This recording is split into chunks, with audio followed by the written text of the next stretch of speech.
Writers ফৰামৰ উদ্যোগত গুৱাহাটীৰ press ক্লাবৰ সম্বৰ্ধনা আৰু বঁটা প্ৰদান অনুষ্ঠানত ভিন্ন ক্ষেত্ৰত সেৱা আগবঢ়োৱা ৩০ গৰাকীকৈ ব্যক্তিলৈ আগবঢ়োৱা হয় বঁটা।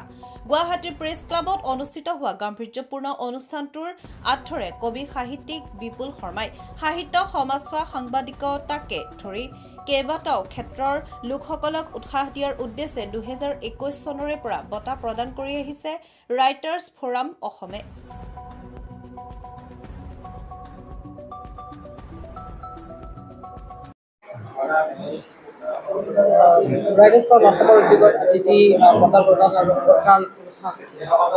ৰাইটাৰ্ছ ফৰাম অসমৰ উদ্যোগত আজি পঞ্চম বাৰ্ষিক সম্বৰ্ধনা আৰু বঁটা প্ৰদান অনুষ্ঠান গুৱাহাটী প্ৰেছ ক্লাবত আয়োজন কৰা হৈছে। আমি প্ৰতি বছৰে এনেধৰণৰ অনুষ্ঠান অনুষ্ঠিত কৰি আহিছোঁ। এইবাৰ পঞ্চম বৰ্ষৰ বাবে আয়োজন কৰাৰ সিদ্ধান্ত লৈছোঁ। আমাৰ উদ্দেশ্য হ'ল ৰাইটাৰ্ছ ফৰামৰ ২০০১ চনৰ পিছত যিখিনি অসমীয়া গ্ৰন্থ প্ৰকাশ পাইছে সেই গ্ৰন্থখিনি সংৰক্ষণ কৰা আমাৰ মূল উদ্দেশ্য। ইতিমধ্যে আমি ৰাইটাৰ্ছ ফৰামৰ তৰফৰ পৰা সোণাপুৰত এটি গ্ৰন্থাগাৰ স্থাপনৰ যোজা চলাইছোঁ। অহা বছৰৰ ভিতৰত এই গ্ৰন্থাগাৰৰ কাম সম্পূৰ্ণ হ'ব। আমি আশা কৰিছোঁ যে এই যি ২০০১ চনৰ পিছত অসমত যথেষ্ট গ্ৰন্থ প্ৰকাশিত হ'ল, গুৱাহাটী প্ৰেছ ক্লাবতেই হওক বা বিভিন্ন অনুষ্ঠানত অসমৰ বিভিন্ন প্ৰান্তত গ্ৰন্থমেলাৰ সময়ত এই কিতাপসমূহ উন্মোচন হয়, বাতৰি কাকতত পিছদিনা খবৰ ওলায়, তাৰপিছত গ্ৰন্থসমূহ বিচাৰিলে পোৱা নাযায়। এই গোটেই বিষয়সমূহ কেনেকৈ আমি সংৰক্ষণ কৰিব পাৰোঁ তাৰ এক চিন্তা চৰ্চা কৰিছিলোঁ আৰু তাৰ ফলশ্ৰুতিত আমি বিভিন্ন ঠাইত আমি ব্যৱস্থা কৰিছোঁ য'ত গ্ৰন্থ উন্মোচন হয় তাত একপিকৈ গ্ৰন্থ আমি সংগ্ৰহ কৰোঁ। গুৱাহাটী প্ৰেছ ক্লাবত যিবিলাক গ্ৰন্থ যোৱা সময়ছোৱাত উন্মোচন হ'ল প্ৰায় ৩০ শতাধিক গ্ৰন্থ আমি সংৰক্ষণ কৰিছোঁ লেখকসকলৰ পৰা বা প্ৰকাশকৰ পৰা।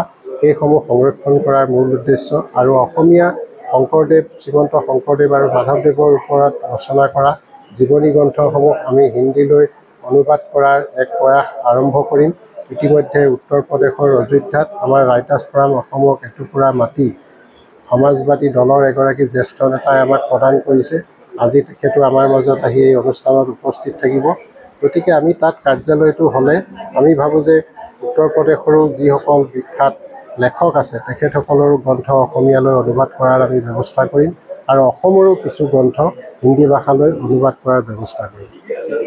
আৰু আজিৰ এই অনুষ্ঠানত ৩০ গৰাকী ব্যক্তিক বিভিন্ন ক্ষেত্ৰত অৰিহণা যোগোৱা ৩০ গৰাকী ব্যক্তিক সম্বৰ্ধনা আৰু বঁটা প্ৰদান কৰা হ'ব।